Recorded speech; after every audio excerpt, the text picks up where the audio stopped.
अनुच्छेद 38 में आपको दिया गया है कि न्याय के 3 आधार होते हैं, सामाजिक, आर्थिक और राजनीतिक। 39 में जो आपको मिलता है कि संसाधनों का हेलो दोस्तों, स्वागत है आपका अपने चैनल क्वांटोत्सव पर। आज है 9 मई और एसएससी एमटीएस के फर्स्ट शिफ्ट का पेपर समाप्त हो गया है। तो फर्स्ट शिफ्ट के सारे रियल प्रश्न के साथ एक बार मैं फिर आपके सामने हाजिर हो चुका हूँ। वीडियो को अंत तक जरूर देखिएगा, क्योंकि इस वीडियो में हम लोग रियल प्रश्न के साथ साथ संभावित प्रश्न को भी देखेंगे। देखिए दोस्तों, सबसे पहला प्रश्न आया था कि 2011 की जनगणना के अनुसार सबसे ज़्यादा जनसंख्या किस राज्य की है। तो यह जो है सबसे ज़्यादा जनसंख्या आपको उत्तर प्रदेश की है। उत्तर प्रदेश में जो है आपको 16.51% जो है आपको जनसंख्या निवास करती है। वहीं अगर आपसे पूछ लिया जाए कि दूसरे स्थान पर कौन है, तो दूसरे स्थान पर महाराष्ट्र है, महाराष्ट्र। और यह जो है आपको कुल जनसंख्या की 9.28% कैरी कर रहा है। तीसरे नंबर पे आपको बिहार है, चौथे नंबर पर पश्चिम बंगाल एंड पांचवें नंबर पर आपका आंध्र प्रदेश है।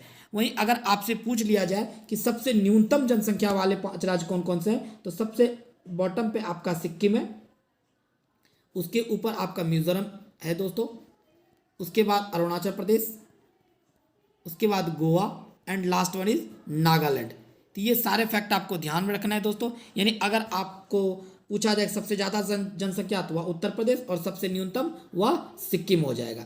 और भी मैंने आपको यहाँ बहुत सारे फैक्ट लिख दिए हैं, इसे एक बार आप जरूर पढ़ के जाइए। जैसे आपका जनसंख्या घनत्व हो गया, लिंगानुपात हो गया, शिशु लिंगानुपात हो गया। देखिए ये क्वेश्चन जो है आपको बार बार हर रिपीटेड क्वेश्चन है ये आपका कि हरियाणा में जो है आपको सबसे कम लिंगानुपात है। वहीं अगर आपसे पूछ लिया जाए सबसे अधिक, तो यह केरल में। यहाँ जितने भी इंपॉर्टेंट क्वेश्चन बन सकते हैं जनसंख्या से रिलेटेड, यहाँ मैंने सारे आपको बता दिए दोस्तों। तो चलिए आगे बढ़ते हैं। अगला प्रश्न है आपका कि जिम कॉर्बेट राष्ट्रीय उद्यान भारत के किस राज्य में स्थित है। तो जिम कॉर्बेट जो है आपका भारत के उत्तराखंड में, और उत्तराखंड के अगर आपसे पूछ लिया जाए किस जिले में, तो नैनीताल जिले में, नैनीताल जिले में। आइए हम लोग कुछ और भी देख लेते हैं राष्ट्रीय उद्यान या टाइगर रिजर्व। अगर आपसे पूछ लिया जाए कि बांदीपुर, बांदीपुर या नागरहोल या कहाँ है, तो यह आपका कर्नाटक में, कर्नाटक। जिम कॉर्बेट आपने देख लिया। मध्य प्रदेश से देखिए बहुत ही आपको क्वेश्चन पूछे जाते हैं, तो मध्य प्रदेश में आप ध्यान रखिएगा, कान्हा, बांधवगढ़, बांधवगढ़, पेंच, पन्ना, सतपुरा, ये सारे जो हैं आपको मध्य प्रदेश में। वहीं अगर असम से रिलेटेड पूछा जाए तो असम में आपका मानस, नामेरी और काजीरंगा, मानस, नामेरी और काजीरंगा, ये 3 बहुत ही इंपॉर्टेंट है, इसे आप जरूर पढ़ लीजिएगा। कुछ और भी देख लेते हैं, जैसे कि आपका मेलघाट, ये महाराष्ट्र में, मेलघाट आपका महाराष्ट्र में, पेरियार आपका केरल में, पेरियार केरल में दोस्तों, नामदफा, नामदफा आपका अरुणाचल प्रदेश में, अरुणाचल प्रदेश में। उत्तर प्रदेश में आपको ध्यान रखना है दुधवा, तमिलनाडु में अन्नामलाई, मुदुमलाई जो है आपका तमिलनाडु में। तो ये मैंने आपको कुछ इंपॉर्टेंट है जो मैंने आपको बता दिया है, इसे आप एक बार जरूर पढ़ के जाइएगा। चलिए अगले प्रश्न की ओर बढ़ते हैं। अगला प्रश्न देखिए दोस्तों, आया था कि समान नागरिक संहिता को भारतीय संविधान के किस अनुच्छेद में रखा गया है। तो यह आपको भारतीय संविधान के अनुच्छेद 44 में रखा गया है। और अगर आपसे पूछा जाए कि यह किस भाग में है, तो यह भाग 4 में है, जिसमें कि आपको राज्य के नीति निर्देशक तत्व है, और यह अनुच्छेद 36 से 51 तक में इसका वर्णन देखने को मिलता है। तो चलिए बारी बारी से चलिए हम लोग एक कुछ महत्वपूर्ण अनुच्छेद देख लेते हैं। जैसे आपसे अनुच्छेद 36 पूछा जाए, तो इसमें जो है आपको राज्य की परिभाषा का वर्णन देखने को मिलता है, राज्य की परिभाषा। अनुच्छेद 36 में जो है आपको बताया गया है कि जो राज्य के नीति निर्देशक तत्व हैं, इसको जो है आप अदालत में परिवर्तन नहीं कर सकते हैं। इनके जो भी निर्णय होते हैं उसको आप अदालत में हस्तक्षेप नहीं कर सकते। तो इसमें लिखा हुआ है कि यह न्यायालय में अपरिवर्तनीय है, न्यायालय में अपरिवर्तनीय है। वहीं अनुच्छेद 38 में आपको दिया गया है कि न्याय के 3 आधार होते हैं, सामाजिक, आर्थिक और राजनीतिक।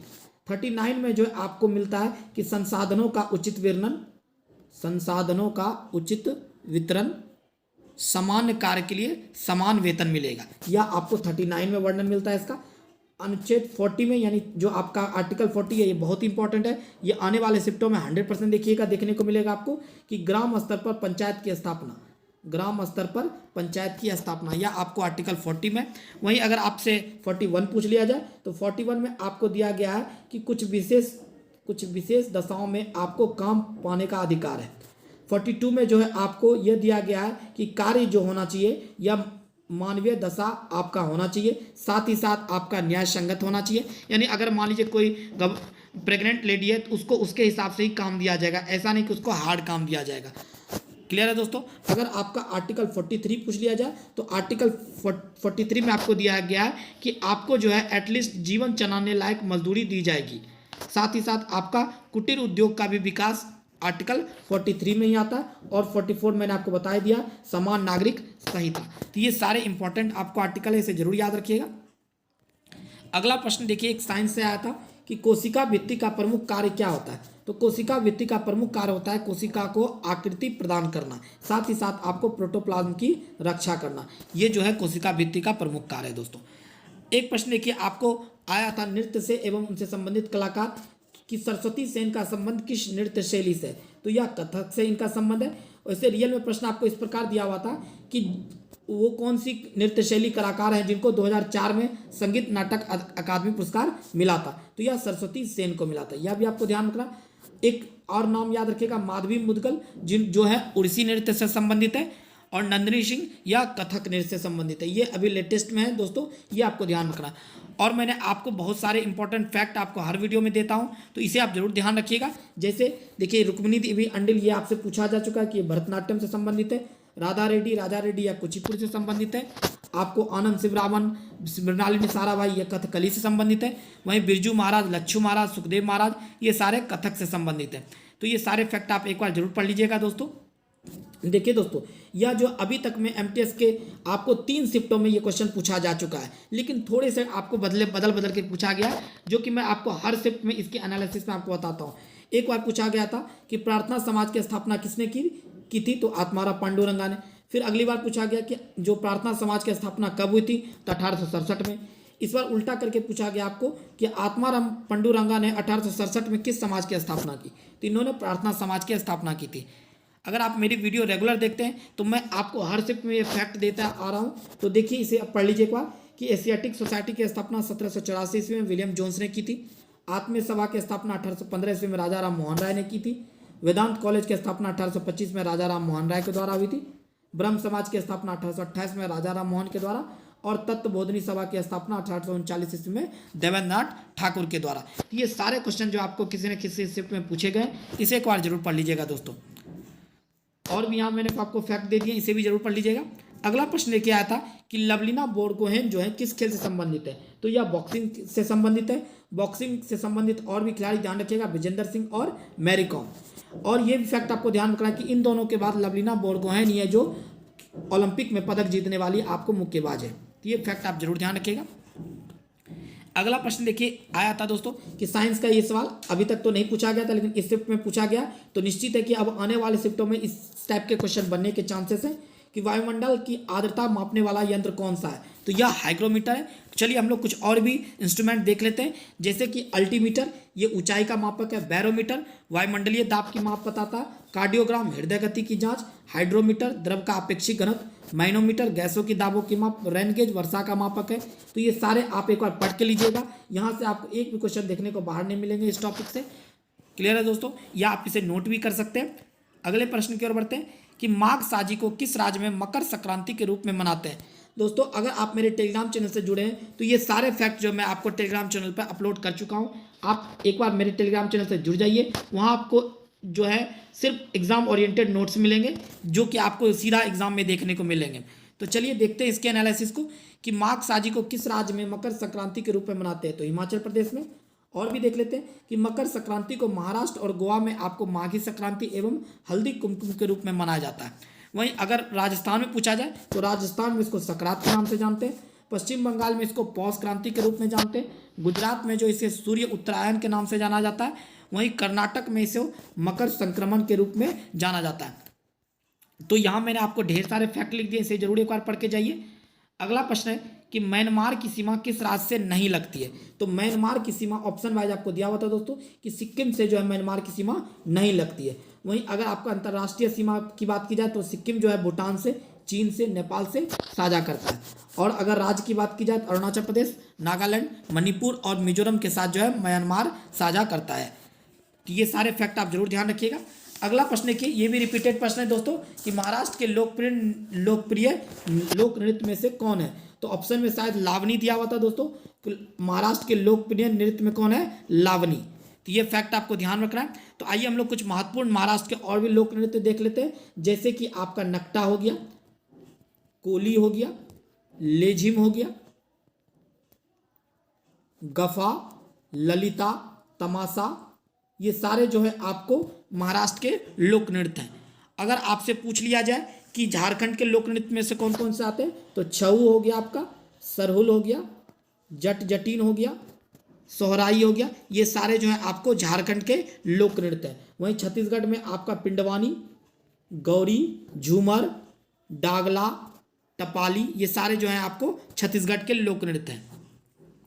अगले प्रश्न की ओर बढ़ते हैं कि अगला प्रश्न है आपका कि लोकसभा का पीठासीन अधिकारी कौन होता है। तो लोकसभा का जो पीठासीन अधिकारी होता है वो लोकसभा अध्यक्ष और उपाध्यक्ष होते हैं। अगले प्रश्न की ओर बढ़ते हैं कि देखिए, एक ज्योग्राफी से क्वेश्चन आया था कि वायुमंडल की सबसे ठंडी परत कौन सी है। तो वायुमंडल की जो सबसे ठंडी परत होती है यह मध्य मंडल होता है और यह पृथ्वी की सतह से 50 किलोमीटर और 80 किलोमीटर के बीच होता है। एवं यह जो है आपको स्ट्रेटोपॉज और मेसोपॉज जो होता है उसके बीच में पाया जाता है। यहाँ मैंने आपको हर मंडल के बारे में कुछ जानकारी दे दी है, इसे आप एक बार जरूर पढ़ के जाइएगा दोस्तों। ट्रोपोस्फेयर, स्ट्रेटोस्फेयर, आपका मीजोस्फेयर, मैंने सारे के बारे में फैक्ट लिख दिया।